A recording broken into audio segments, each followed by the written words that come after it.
우리 찬송가 526장 함께 부르십시다. 526장입니다. 목마른 자들아 다 이리로 오라. 526장.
하나님 아버지, 참으로 이 세상의 그 무엇으로도 해결할 수 없는 목마름을 가지고 있으면서도 목이 마른 줄도 모르고 세상을 탐하며 살던 저희들을 찾아오셔서 은혜를 베푸시고 참으로 영원한 해가를 성령님을 통하여서 영생을 주심으로 해결해 주신 사랑하는 주님을 우리가 볼 수 있도록 눈을 열어주시고 깨닫게 하시고 하나님의 아들 예수 그리스도를 의지해서 살아갈 수 있도록 믿음을 더하여 주신 것을 참으로 감사를 드립니다.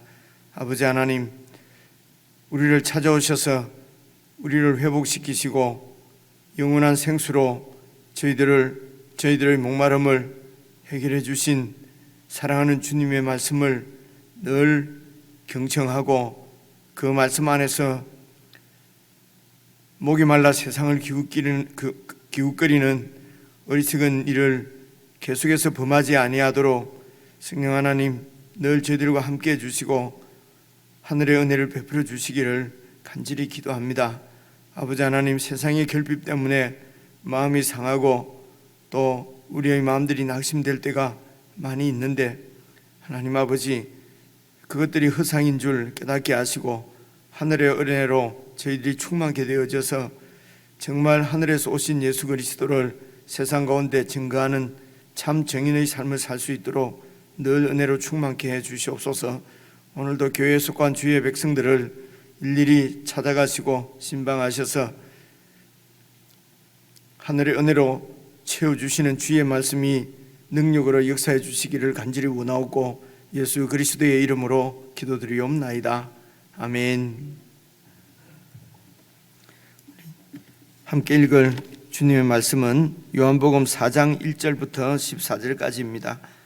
신약성경 147페이지 요한복음 4장 1절부터 14절까지입니다. 1절을 제가 먼저 읽겠습니다. 예수께서 제자를 삼고 세례를 베푸시는 것이 요한보다 많다 하는 말을 바리새인들이 들은 줄을 주께서 아신지라. 예수께서 친히 세례를 베푸신 것이 아니요 제자들이 베푼 것이라. 유대를 떠나사 다시 갈릴리로 가실새 사마리아를 통과하여야 하겠는지라. 사마리아에 있는 수가라 하는 동네에 이르시니 야곱이 그 아들 요셉에게 준 땅이 가깝고 거기 또 야곱의 우물이 있더라. 예수께서 길 가시다가 피곤하여 우물 곁에 그대로 앉으시니 때가 6시쯤 되었더라. 사마리아 여자 한 사람이 물을 기르러 왔음에 예수께서 물을 좀 달라 하시니 이는 제자들이 먹을 것을 사러 그 동네에 들어갔음이라. 사마리아 여자가 이르되 당신은 유대인으로서 어찌하여 사마리아 여자인 나에게 물을 달라 하나이까 하니 이는 유대인이 사마리아인과 상종하지 아니함이라. 예수께서 대답하여 이르시되 네가 만일 하나님의 선물과 또 내게 물 좀 달라 하는 이가 누구인 줄 알았더라면 네가 그에게 구하였을 것이요 그가 생수를 내게 주었으리라. 여자가 이르되 주여 물기를 그릇도 없고 이 우물은 깊은데 어디서 당신이 그 생수를 얻겠사옵나이까? 우리 조상 야곱이 이 우물을 우리에게 주셨고 또 여기서 자기와 자기 아들들과 짐승이 다 마셨는데 당신이 야곱보다 더 크니까. 예수께서 대답하여 이르시되 이 물을 마시는 자마다 다시 목 마르려니와 내가 주는 물을 마시는 자는 영원히 목마르지 아니하리니 내가 주는 물은 그 속에서 영생하도록 솟아나는 샘물이 되리라. 아멘. 1절부터 다시 자세히 살펴보시겠습니다. 예수께서 제자를 삼고 세례를 베푸시는 것이 요한보다 많다 하는 말을 바리새인들이 들은 줄을 주께서 아신지라. 어제 말씀에서 이제 세례 요한에게 어떤 사람이 제자들이 보고를 했지요. 선생님께서 이렇게 증거하시던 그 예수님, 저분에게 사람들이 다 몰려가서 세례를 받습니다 하는 이런 세례 요한에게는 이것이 전혀 문제가 되지 않았습니다. 그런데 그 사실을 바리새인들이 알았다는 것입니다. 이것은 지금 이 사건은 그야말로 사역 초기입니다. 아직 그 세례 요한이 이렇게 옥에 갇히기 전이니까요. 그래서 사역 초기에 이제 이 바리새인들이 그 사실을 알면은 이제 바리새인들의 공격을 받지 않겠습니까? 바리새인들의 전통적인 그 정결 의식이 있습니다. 전통적으로 어떻게 해야 하나님 앞에 깨끗하게 될 수가 있고 하나님 앞에 들어갈 수 있다라고 하는 그들의 소위 진리가 있습니다. 그런데 그것이 참 진리이면은 그 진리가 그들을 구원할 텐데 이들이 붙잡고 있는 진리가 정말 그들의 율법 의식의 참 실체이신 참 진리이신 예수님이 오셨습니다.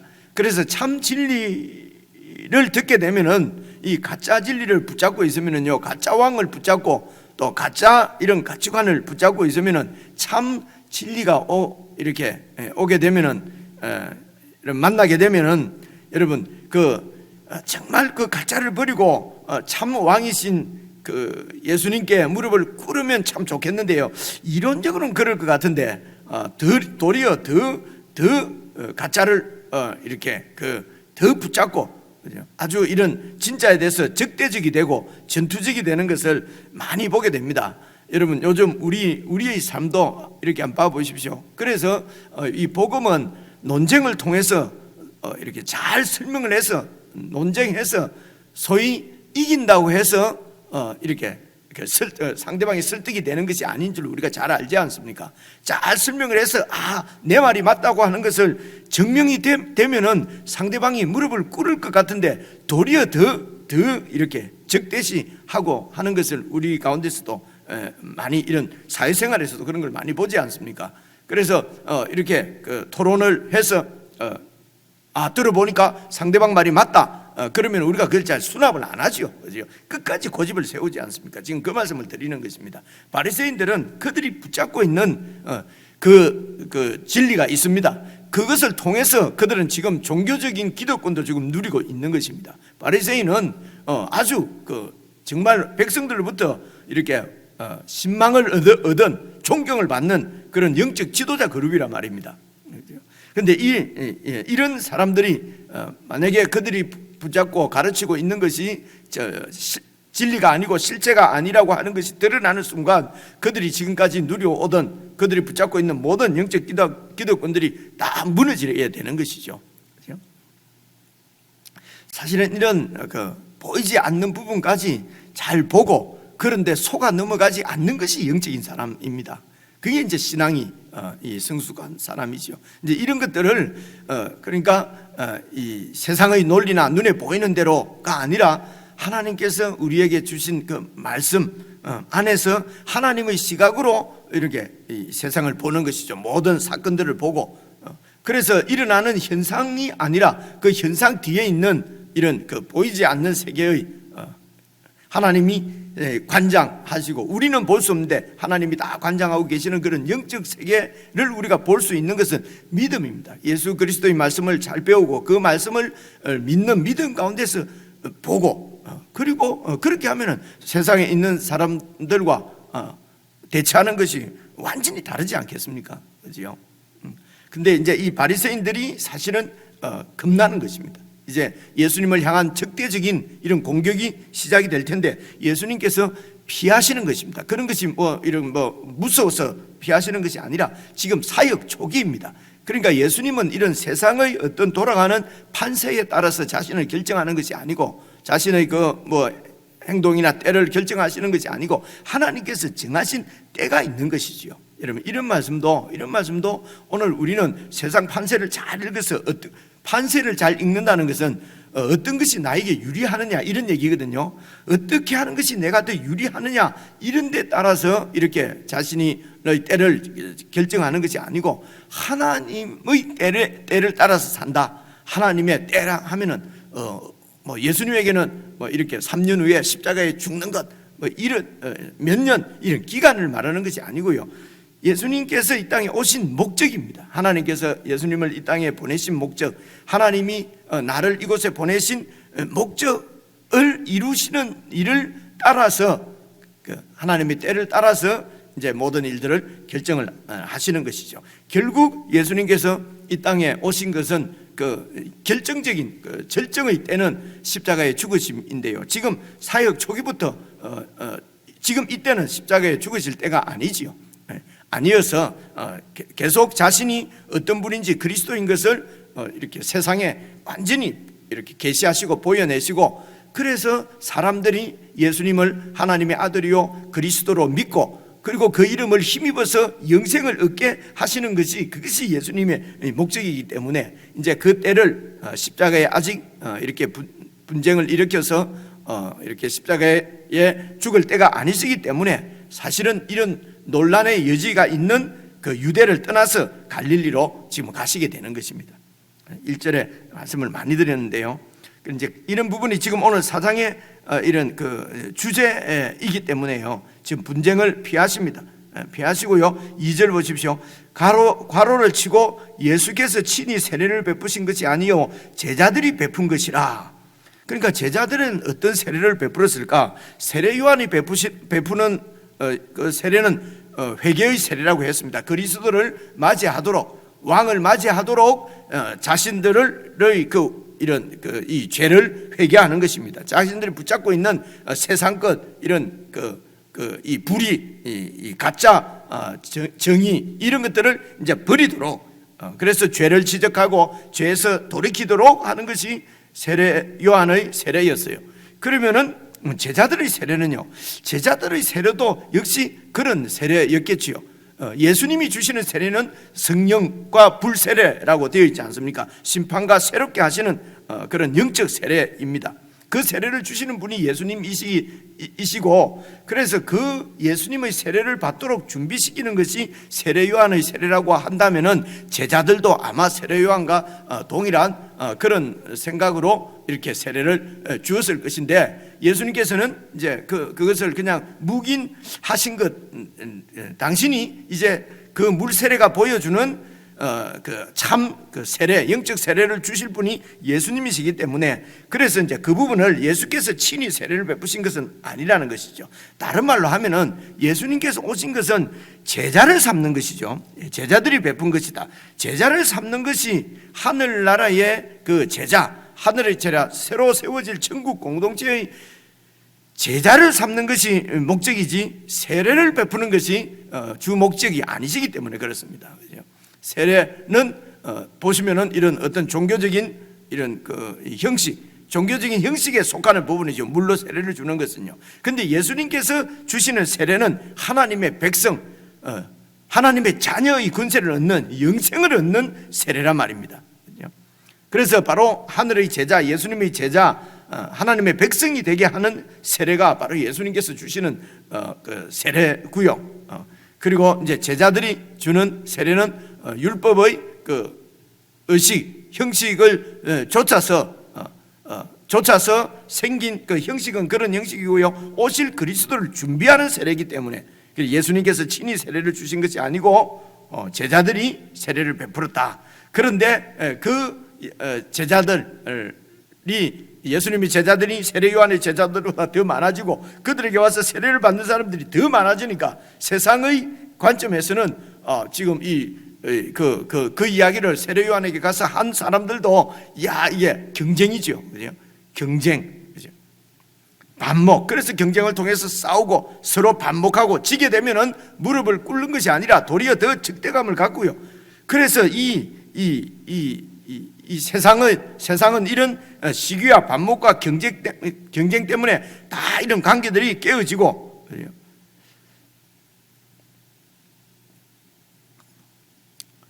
여러 가지 이런 도저히 하나 될 수 없는 이런 세상, 그것을 우리가 지금 정치하는 이런 판에서도 다 볼 수가 있지 않습니까? 그죠? 서로 상대방을 죽이지 않으면은 내가 살 수가 없습니다.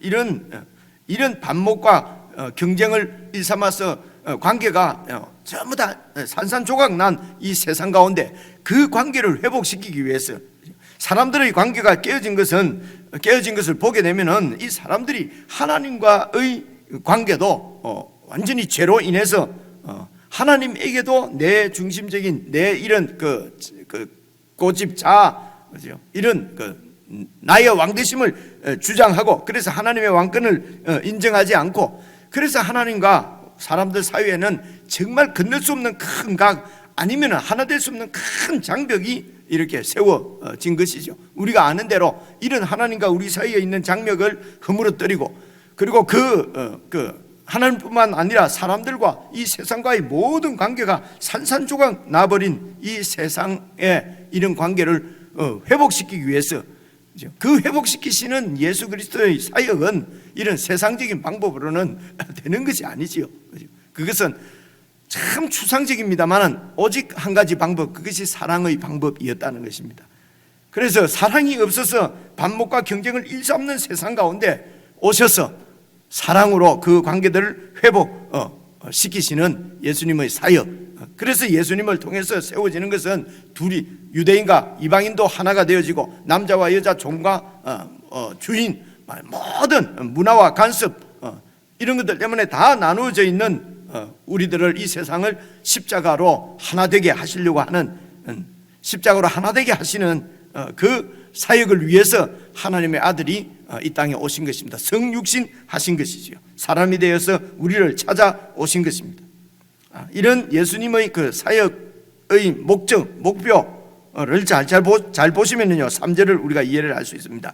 유대를 떠나사 다시 갈릴리로 이제 가십니다. 유대에는 이 바리새인들의 이런 공격이 이제 예상이 되기 때문에 그렇습니다. 떠나서 다시 갈릴리로 가시는데 4절입니다. 사마리아를 통과하여야 하겠는지라, 사마리아를 통과해서 가시겠다는 것입니다.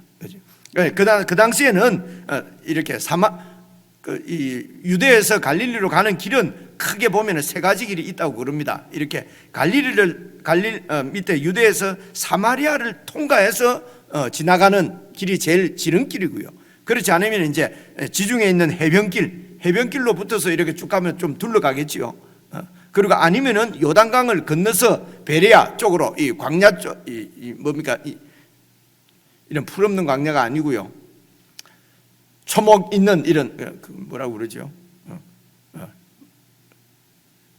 요단강 이제를 건너서 동편입니다. 요단강 동편, 그 아주 넓은 그런 광야 지역을 이렇게 쭉 그렇게 해서 이제 위에 갈릴리로 가는 이렇게 큰 세 길이 있는데, 예수님께서는 지름길로 가셔야겠다. 원문에 보면은 이게 당위성 메이라고 하는 이런 그런 단어를 썼어요. 그것으로 지나가는 신적 당위성 그런 표현들도 합니다. 그렇게 해서 사마리아를 통과하시는 것입니다. 4절 보십시오.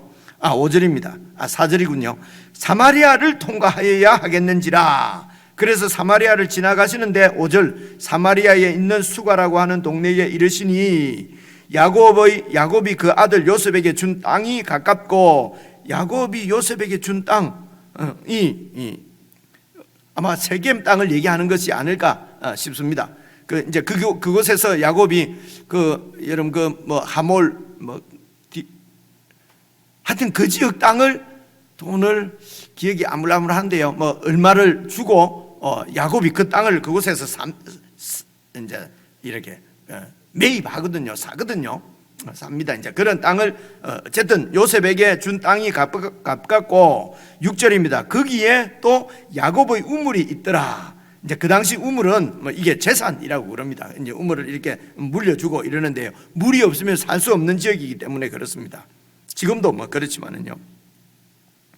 그래서 우물이 있더라. 예수께서 길 가시다가 피곤하여 우물 곁에 그대로 앉으시니 때가 6시쯤 되었더라. 그러니까 이제 유대를 떠나서 갈릴리를 쭉 가시는데 종일 걸으신 모양이죠. 그래서 이제 이게 6시쯤 이제 이런 것이 이전에는 재론의 여지 없이 그냥 저희들이 배울 때에 이게 이제 유대의 시간은 해 뜰 때 아침 6시부터 이제 0시, 거기서부터 1시간, 2시간 이렇게 하기 때문에요. 24시로 나누어서 하기 때문에 여기에 6시라 그러면은 이제 정오, 낮 12시다. 이러면 다 기억나실 것입니다. 그래서 이런 낮 12시 이럴 때는 물길로 오지 않는데, 이 여인자가 이게 남편이 5이나 있는 아주 그런 나쁜 여자이기 때문에 사람들 눈을 피해서 정오의 물길로 왔다. 이제 이렇게 우리가 많이 듣고 이해를 했는데, 이제 그것이 요즘 이제 이 학자들은 이제 이렇게 이견을 제시하는 분들이 많아요. 우선 이렇게 남자를 막 갈아치운 그런 남자에 대해서 이런 무슨 이런 그런 것을 가지고 있는 그런 사람이 이제 일단 아닌 것은 이제 분명한 것 같습니다. 왜냐하면은 그 당시는 남성 중심의 사회이기 때문에 남자가 여자를 버리는 것이지, 여자가 남자를 버리고 뭐 이렇게 남자를 막 갈아치우고 하는 그런 시대는 아니었으니까요. 아니었으니까 남자에게로 버림을 받은 아주 기구한 운명의 사람이다. 일단 이렇게 생각하는 것이 좋겠습니다. 그죠? 그러니까 그 사마리아 살면서도 그렇게 남자로부터 5번씩이나 6번씩이나 이렇게 버림받은 그런 인생이니까 어쩌면은 사람들 눈을 이렇게 사람들을 만나기를 꺼려하고 사람들이 또 그런 사람은 또 사회가 완전히 이렇게 대우를 해주지 않지 않습니까? 그죠? 그러니까 사람들 눈을 표해서 정오에 물을 길러러 이제 만약에 이 6시가 정오라고 하면은 물을 길러러 사람들 눈을 그렇게 해서 피해서 왔을 것이다. 아니면은 이 당시는 이게 이 80년 AD 80년에서 85년 사이에 쓰여진 복음서니까 아마 로마에서 사용하는 시간은 지금 우리 시간하고 그 시작이 같다고 그럽니다. 한밤중을 영시로 보고 이렇게 했다네요. 그러니까 여기 6시는 아마 저녁 6시를 말하는 것 아닐까. 그러니까 하루 종일 걸었으니까 얼마나 피곤하겠습니까? 그죠? 그래서 이제 그리고 저녁을 준비하러 이제 제자들이 이제 이 도심지로 이렇게 시내로 들어갔으니까요. 아마 저녁 6시라고 보는 사람들도 있고요. 그래서 물길로 나온 거죠. 그냥 이 여인이 뭐 아무도 없는데 혼자 왔다 이런 말은 지금 없으니까요. 그죠? 그래서 이렇게 하든 저렇게 하든 어쨌든 예수님께서 정오라고 그러면 반나절을 걸은 것이고요. 그리고 또 그 저녁 6시라고 그러면 하루 종일 걸으신 것이지요. 근데 그 당시 이제 중동 이런 데는 너무 더워서 낮에는 움직이지 않고 좀 이렇게 쉰다네요. 뭐 12시부터 2시까지인가 이럴 때는 이렇게 활동을 할 수가 없답니다. 그러니까 뭐 예수님께서 그러니까 이제 이 밥을 사러 식사를 사러 다운타운에 시내로 가도 다 그냥 쉬는 시간이잖아요. 그러니까 어떻게 구할 수 있었을까? 하여튼 이런 여러 가지 뭐 이런 연구 하신 분들의 이런 그 의견들이 있습니다. 어쨌든 이제 여러분한테 이렇게 개연성을 제가 설명드리느라고 말씀을 드린 것이고요. 이렇든 저렇든 뜻을 이해하는 데는 큰 관계는 없습니다. 그래서 이제 7절입니다. 사마리아 여자 한 사람이 물을 길러 그러니까 예수님께서 6절부터 다시 한번 읽어보십시다. 거기 또 야고보의 우물이 있더라. 예수께서 길 가시다가 피곤하여, 예수님도 피곤하시죠. 하나님의 아들이니까 막 아무리 걸어도 피곤 안 하고 그냥 막 날로 늘 뭐 생기가 넘치고 이런 것이 아닙니다. 예수님은 우리와 똑같은 사람으로 이 땅에 오신 것이거든요. 우리와 똑같이 여인의 태에 어머니의 태에 잉태되어져서 10달 동안 있다가 태어나신 분이시거든요. 사람입니다. 그래서 피곤하여 우물 곁에 그대로 앉으시니 때가 6시쯤 되었더라. 7절 사마리아 여자 한 사람이 물을 기르러 왔으며 예수께서 물을 좀 달라고 말씀하십니다. 사마리아 여인에게 목이 마르니까요. 이렇게 물을 기를 수 있는 뭐 장비 이런 것이 예수님에게는 없었던 모양이죠. 그래서 이는 제자들이 먹을 것을 사러 그 동네에 들어가서 아무도 없었기 때문에 예수님께서 그 여인에게 물을 좀 달라고 청했습니다. 9절입니다. 사마리아 여자가 이르되 당신은 유대인으로서 어찌하여 사마리아 여자인 나에게 물을 달라 하나이까 하니 이는 유대인이 사마리아인과 상종하지 아니함이라. 유대인들이 사마리아인들과 상종하지 않는 것은 그 역사적으로 그런 일이 있습니다. 여러분 잘 아시겠지만은 혹시 모르시는 분들의 이해를 위해서 말씀을 드리면요, 이 사마리아는 이제 북쪽 이스라엘의 그 수도거든요. 수도입니다. 사마리아 지역의 사마리아 성입니다. 그죠? 이제 그곳에 이제 그 그리심 산도 있고 하는데 그곳에 이제 이 사마리아인들이 아마 한 4세기 BC 4세기 이럴 때쯤 돼서 그곳에다 자기들이 성전도 세우고 이러거든요.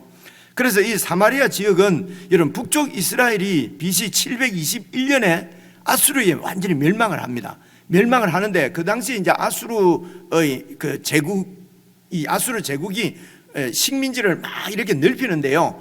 이렇게 다른 나라를 약한 나라를 침략해서 식민지로 삼을 때에 그 민족을 그대로 두면은요 그들이 또 반란을 일으키거든요. 그래서 아주 이렇게 좀 이런 반란을 일으키고 하는 그런 지도자급에 있는 사람들을 다 포로로 잡아서 지역을 다 옮겨버렸습니다. 그래서 사마리아를 공격해서 북이스라엘을 공격해서는요 그 사마리아 지역에 있는 사람들을 이렇게 좀 지도자급은 다 잡아서 다른 곳으로 보내버리고요.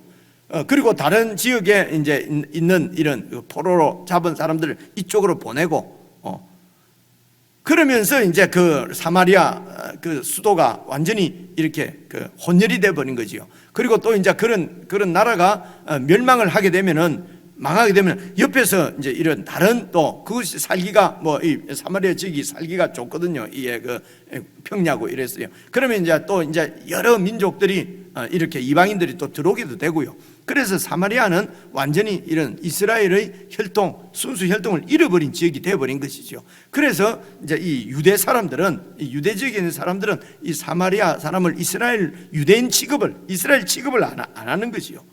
그러니까 서로 여러분 보십시오. 이게 이제 쭉 내려오면서 지금 예수님 때라 말입니다. 400~500년이 지났습니다. 그동안에 뭐 이렇게 유대인들이 이제 바벨론 포로로 또 잡혀가고, 그렇게 해서 다시 돌아와서 성전을 짓고 그럴 때 사마리아 사람들이 또 성전을 못 짓도록 방해를 하고요.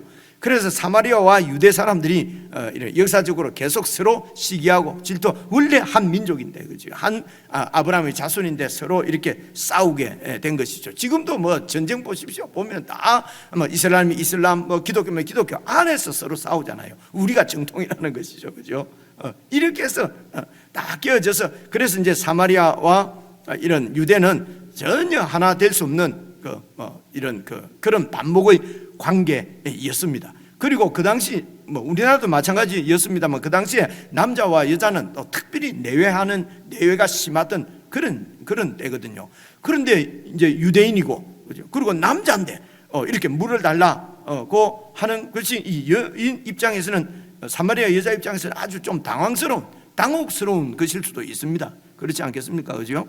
뭐 이렇게 지금으로 치면은 뭐 무슨 성희롱 뭐 될 수도 있고 말입니다. 이제 그런 그때 문화와 간섭이 그런 이었단 말입니다. 그래서 이 사람들 사이를 갈라놓는 것은 문화, 간섭, 그리고 서로 시기, 경쟁, 그래서 이 세상에서는 진실로 이렇게 하나를 이룰 수 있는 그런 근거가 전혀 깨어지게 만드는 근거는 있습니다. 그것이 바로 공중권세 잡은 사탄의 통치지요. 이 통치 안에서는 여러분 유엔이 있어도 세계의 평화를 만들어내지는 못하지 않습니까? 그래서 이 세상에 어떤 세상의 방법으로 어떤 정권이 평화를 만들어낼 것이다 라고 하는 기대는 우리 그리스도인들은 그런 기대는 사실은 없는 것이 맞는 것 같습니다. 그러면 뭐 아무렇게나 되도록 하라는 말이냐? 그것이 아니고, 그것이 바로 하나님 나라의 방법, 하늘의 방법으로 우리가 이 세상을 사는 것이죠. 세상 가운데 이런 반목과 질서가 있는 세상 가운데 참 평화, 참 사랑을 보여내는 것이 하나님의 나라지요. 그죠? 이런 세상 가운데서 참 이런 회복을 위해서 예수님께서 성육신 하신 것입니다. 하나님의 아들이 이 땅에 오신 것은 이런 반목과 경쟁을 일삼는 세상, 그래서 깨어질 대로 깨어진 세상의 사람들의 관계를 회복시키기 위해서 오신 것이죠. 하나님과의 관계, 사람들과의 관계, 이 세상과의 관계. 그래서 예수님께서 사마리아를 찾아가시는 것입니다. 그리고 이렇게 불편해하는 그 여인을 찾아가시는 것입니다. 다가가시는 것이죠. 그래서 예수님께서 성육신 하신 것은 한 분으로 끝나는 것이 아니고, 그분께서 생애 전체를 통해서 이런 죄인들을 만나시는 사랑의 방법입니다. 그게 성육신입니다. 이 성육신이 이제 이 사마리아 여자도 찾아가시고, 그리고 사마리아 여인에게 먼저 말을 거시고, 사마리아 여인에게 생수를 주시려고 하는, 이것이 성육신이란 말입니다. 이 예수님을 본받아서 우리가 산다고 하는 것은 이런 예수님의 마음을 우리가 본받는 것이란 말입니다. 받아들이는 것이죠. 그래서 이런 예수님의 찾아오심, 다가오시는 은혜 때문에 영생을 얻은, 구원받은 우리가 이제 이 세상을 살아가는 법이 바로 이 영생의 삶은 이런 찾아가고 다가가고, 그렇게 해서 내 편을 만드는 것이 아니라 예수님의 생수의, 영원한 생수의 근원이신 예수님을 소개하고 전하고, 예수님의 방법으로 성육신 하는 것이죠. 그래서 이게 우리 사람들에게는 불가능합니다. 그래서 하나님께서 하나님의 영을 우리에게 보내주신 것입니다. 하나님의 영의 능력은 바로 이런 능력인 것입니다. 성령 충만하고 성령 받았다고 하는데 도리어 더 아집이 세고 더 자기 중심적이고 더 자기 것만 밝히고, 그죠? 이런 경우가 우리 3, 4년 전에는 많이 봤지 않습니까? 그죠? 그런 부정적이기 때문에 성령 받을 필요 없다, 이렇게 되면 안 되는 것이죠. 그거는 성령이 아닌데 자기로 충만한 것이고, 정말 성령님으로 충만한 것은 불가능한 이런 우리의 삶을 살게 만드는 것입니다. 우리가 다른 지체들, 다른 사람들, 세상으로 낮아지고 더 가까이 갈 수 있도록 해 주시는 능력이 성령의 충만한 하나님의 권능이다 라고 하는 것을 우리가 성경을 통해서 깨달을 수가 있습니다. 그래서 10절 보시면요, 예수께서 대답하여 이르시되 네가 만일 하나님의 선물과, 이 하나님의 선물은 영생이지요. 앞에 3장부터 나오지 않습니까? 그죠? 이 영생을 얻지를 못해서 영생을 이제 상담하러 밤에 찾아온 사람이 니고데모예요. 그죠? 근데 이 사마리아 여인 예수님께서 찾아가십니다. 그리고 이 니고데모는 이 최고의 영생에 가깝다고 느껴지는 사람들이 생각하는 사람이지요. 그런데 이 사마리아 여인은 영생하고는 아무런 관련 없는 사람으로 보여집니다. 세상에서는요, 그죠? 사마리아인이지요, 여자지요. 그죠? 그래서 이런 자들에게는 예수님께서 찾아가십니다. 찾아가셔서 네가 만약 하나님의 선물 영생을 알고 또 네게 물을 달라고 하는 자가 누구인 줄 알았다면, 바로 예수님이 그 영생을 주시는 하나님의 아들 그리스도인 것을 알았더라면 네가 그에게, 그 그리스도에게 구하였을 것이요, 그러면 그가 생수를 네게 주었으리라. 17절 여자가 이르되 주여 물기를 그릇도 없고 이 우물은 깊은데 어디서 당신이 아니 왜 매일 물길러 이렇게 우물은 계속 물을 길러야 되지 않겠습니까? 그런데 샘물이 있다면은요, 절절절절 흘러나오는 샘물이 있다면은 언제든지 가서 마실 수 있지 않습니까? 그래서 우물, 이렇게 우물인데 당신은 물기를 그릇도 없고, 그런데 어떻게 그런 생수를 얻을 수 있다는 말입니까? 12절 보십시오. 우리 조상 야곱이 이 우물을 우리에게 주셨고, 이 우물을 우리 조상 야곱이 우리에게 주셨단 말입니다. 그 은혜가 너무 커서 우리가 그 야곱의 은혜 때문에 이곳에서 물을 길어 먹고 살고 있는데, 그죠? 그리고 그 우리 조상 야곱이 또 여기서 자기와 자기 아들들과 짐승들이 다 마시면서 이렇게 살았는데 당신이 야곱보다 더 큽니까? 이것이 이제 세상 사람들 은연중에 지금 이 사마리아 여인이 원하는 예수상, 야곱보다 더 큰 사람, 세상은 더 크고 거대한 사람을 찾습니다. 야곱보다도 더 큰 사람이어야만 그리스도가 될 수 있고, 사실은 야곱보다도 더 크신 분이죠. 비교할 수 없는 크신 분이죠. 그것을 증거하는 것이 요한복음 1장 2장입니다. 그런데 이 여인이 보기에 당신이 야곱보다 더 크냐는 것입니다. 그죠? 그냥 야곱은 우리의 조상인데, 당신은 보니까 그 유대인의 한 혈통으로 태어난 일개 그냥 유대인일 뿐인데 당신이 무슨 생수를 주고 우리에게 물을 줄 수 있단 말인가? 그죠? 그러니까 이 눈에 보이는 세상을 지금 얘기하는 것이죠. 그죠? 그래서 세상적으로는 커야 되고요, 그죠? 혈통이 좋아야 되고요, 출신이 좋아야 되고요, 학위가 있어야 되고요, 그죠? 돈이 있어야 되고, 가문이 좋아야 되고, 이것이 세상의 여러분 기준입니다. 13절입니다. 예수께서 대답하여 이르시되 이 물을 마시는 자는 목이 계속해서 마를 것이지만 내가 주는 물을 마시는 자는 영원히 목마르지 아니하리니 내가 주는 물은 그 속에서 영생하도록 솟아나는 샘물이 되리라. 예수님께 주신 이 영생을 막 샘물이 되도록 흘러 넘치게, 이 영생으로 우리를 새롭게 창조하시는 분이 창조주 하나님의 영 성령님이십니다. 그래서 성령께서 우리 가운데 오셔서 이 생명이 더욱 충만할 수 있도록 이렇게 능력으로 역사하시는 것이죠. 그래서 이 예수님이 주시는 생수는 영생으로 그렇게 이해를 하시고, 이 영생을 주시는 근원이 바로 주시는 분이 예수님이시고, 그 영생으로 우리를 새로운 사람으로 창조하시는 분은 성령 하나님이시다. 이런 개인적으로 읽으시면서 우리가 우리의 영생을 어떻게 누리고 살 것인가, 그죠? 하는 것을 잘 이렇게 인도를 받으시면 그리고 우리 삶에 잘 적용할 수 있으면 좋겠습니다. 개인적으로 묵상하시겠습니다.